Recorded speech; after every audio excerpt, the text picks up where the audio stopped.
मेरी सेना में स्वयं आप, भीष्म, कर्ण, कृपाचार्य, अश्वत्थामा, विकर्ण तथा सोमदत्त का पुत्र भूरिश्रवा आदि हैं, जो युद्ध में सदैव विजयी रहे हैं। तात्पर्य: दुर्योधन उन अद्वितीय युद्धवीरों का उल्लेख करता है जो सदैव विजयी होते रहे हैं। विकर्ण दुर्योधन का भाई है, अश्वत्थामा द्रोणाचार्य का पुत्र है और सोमदत्ती या भूरिश्रवा भाइयों के राजा का पुत्र है। कर्ण अर्जुन का आधा भाई है, क्योंकि वह कुंती के गर्भ से राजा पांडु के साथ विवाहित होने के पूर्व उत्पन्न हुआ था।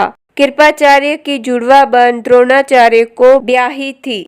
ऐसे अन्य अनेक वीर भी हैं जो मेरे लिए अपना जीवन त्याग करने के लिए उद्यत है। वे विविध प्रकार के हथियारों से सुसज्जित है और युद्ध विद्या में निपुण हैं। तात्पर्य: जहाँ तक अन्यों का यथा जयद्रथ, कृतवर्मा तथा शल्य का संबंध है, वे सब दुर्योधन के लिए अपने प्राणों की आहुति देने के लिए तैयार रहते थे। दूसरे शब्दों में यह पूर्व निश्चित था कि वे अब पापी दुर्योधन के दल में सम्मिलित होने के कारण कुरुक्षेत्र के युद्ध में मारे जाएंगे। निसंदेह अपने मित्रों की संयुक्त शक्ति के कारण दुर्योधन अपनी विजय के प्रति आश्वस्त था।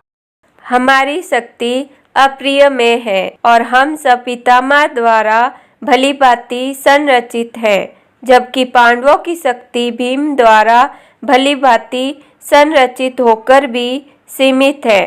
तात्पर्य: यहाँ पर दुर्योधन ने तुलनात्मक शक्ति का अनुमान प्रस्तुत किया है। वह सोचता है कि अत्यंत अनुभवी सेनानायक भीष्म पितामह के द्वारा विशेष रूप से संरचित होने के कारण उसकी शस्त्र सेनाओं की शक्ति अप्रिय में है। दूसरी ओर पांडवों की सेनाएं सीमित है, क्योंकि उनकी सुरक्षा एक कम अनुभवी नायक भीम द्वारा की जा रही है, जो भीष्म की तुलना में नगण्य है। दुर्योधन सदैव भीम से ईर्ष्या करता था, क्योंकि वह जानता था कि यदि उसकी मृत्यु कभी हुई भी तो वह भीम के द्वारा ही होगी, किंतु साथ ही उसे दृढ़ विश्वास था कि भीष्म की उपस्थिति में उसकी विजय निश्चित है, क्योंकि भीष्म कहीं अधिक उत्कृष्ट सेनापति है। वह युद्ध में विजयी होगा, यह उसका दृढ़ निश्चय था। अतएव सैन्य व्यूह में अपने अपने मोर्चों पर खड़े रहकर आप सभी भीष्म पितामह को पूरी सहायता दे। तात्पर्य: भीष्म पितामह के शौर्य की प्रशंसा करने के बाद दुर्योधन ने सोचा कि कहीं अन्य योद्धा यह न समझ ले कि उन्हें कम महत्व दिया जा रहा है। अतः दुर्योधन ने अपने सहज कूटनीतिक ढंग से स्थिति संभालने के उद्देश्य से उपयुक्त शब्द कहे। उसने बलपूर्वक कहा कि भीष्मदेव निसंदेह महानतम योद्धा हैं, किंतु अब वे वृद्ध हो चुके हैं। अतः प्रत्येक सैनिक को चाहिए कि चारों ओर से उनकी सुरक्षा का विशेष ध्यान रखे।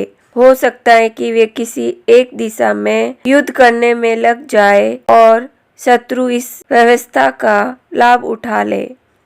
अतः यह आवश्यक है कि अन्य योद्धा मोर्चों पर अपनी अपनी स्थिति पर अडिग रहे और शत्रु को व्यूह न तोड़ने दे। दुर्योधन को पूर्ण विश्वास था कि कुरुओं की विजय भीष्मदेव की उपस्थिति पर निर्भर है। उसे युद्ध में भीष्मदेव तथा द्रोणाचार्य के पूर्ण सहयोग की आशा थी, क्योंकि वह अच्छी तरह जानता था कि इन दोनों ने उस समय एक शब्द भी नहीं कहा था जब दुर्योधन की पत्नी द्रौपदी को असहाय अवस्था में भरी सभा में नग्न किया जा रहा था और जब उसने उनसे न्याय की भीख मांगी थी, यह जानते हुए भी कि इन दोनों सेनापतियों के मन में पांडवों के लिए स्नेह था। दुर्योधन को आशा थी कि वे इस स्नेह को उसी तरह त्याग देंगे जिस तरह उन्होंने द्रुत क्रीड़ा के अवसर पर किया था। तब कुरुवंश के वयोवट परम प्रतापी एवृत पितामह ने सिंह गर्जना की सी ध्वनि करने वाले अपने शंख को उच्च स्वर में बजाया, जिससे दुर्योधन को हर्ष हुआ। तात्पर्य: कुरुवंश के वयोवृद्ध पितामह अपने पुत्र दुर्योधन का मनोभाव जान गए और उसके प्रति अपनी स्वाभाविक दयावश उन्होंने उसे प्रसन्न करने के लिए अत्यंत उच्च स्वर से अपना शंख बजाया, जो उनकी सिंह के समान स्थिति के अनुरूप था। अप्रत्यक्ष रूप से शंख के द्वारा प्रतीकात्मक ढंग से उन्होंने अपने हताश पुत्र दुर्योधन को बता दिया कि उन्हें युद्ध में विजय की आशा नहीं है, क्योंकि दूसरे पक्ष में साक्षात भगवान श्री कृष्ण हैं। फिर भी युद्ध का मार्गदर्शन करना उनका कर्तव्य था और इस संबंध में वे कोई कसर नहीं रखेंगे। दूसरी ओर से श्वेत घोड़ों द्वारा खींचे जाने वाले विशाल रथ पर आसीन कृष्ण तथा अर्जुन ने अपने अपने दिव्य शंख बजाए।